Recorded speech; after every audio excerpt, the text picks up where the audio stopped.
On campus, they're hosting an event called Thanks But No Thanksgiving. It's about decolonizing a holiday, about finding the racial problems and the cultural problems with it. What do you think about that? That's great. I mean, but doesn't help natives, does it? Yeah, there's definitely a racial history or a racist history to Thanksgiving. Okay. And that should probably definitely be addressed more in education. The whole concept of taking land and assigning a value to it through cost is it was different through European cultures. Oh, I mean, yeah, sure, there are racist aspects of its history, definitely. What would you find racist? The fact that we're celebrating taking away land from natives.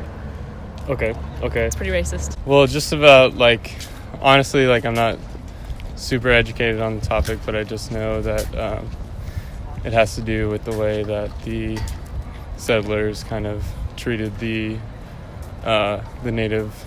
The natives who lived here. I think that the actions taken, colonial imperialism, stuff like that, I think there's definitely hints of that. I wouldn't necessarily call it a racist holiday. The historical background of the interactions between Native Americans and the Puritans at the time, yeah, I will say that there is some ingrained racism in that. Okay. But I think the important part is more the message of Thanksgiving, to be thankful for what you have, thankful for the people around you who are willing to help you. I feel like the intention of Thanksgiving is more about coming together. Here on campus tomorrow, they're hosting an event called Thanks But No Thanksgiving, Decolonizing a Holiday. And it's about celebrating the fact that supposedly when you celebrate Thanksgiving, you're celebrating the genocide of Native Americans and that we should be more culturally aware and things like that. Do you think that that's really helpful or necessary in any way, really?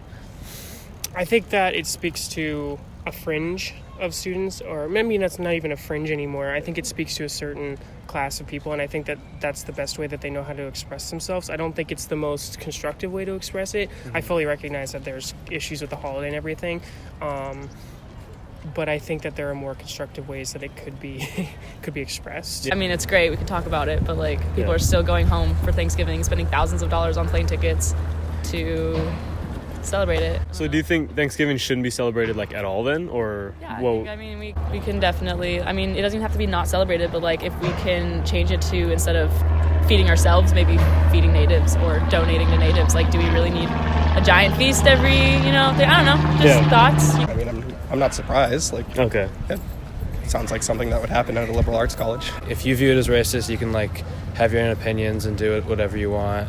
But I just like to go home and eat food with my family and have a good time. Growing up in school, they routinely talked about the contributions that Native Americans had toward the first Thanksgiving and the reason why we even celebrate it to begin with. So if you want to make that a bigger portion of it, that makes sense. Yeah. So educate people on the history maybe more so they understand. Yeah, exactly. Right? Yeah. But the worst thing you could ever do is just stop. I think it's good that they're exercising their free speech.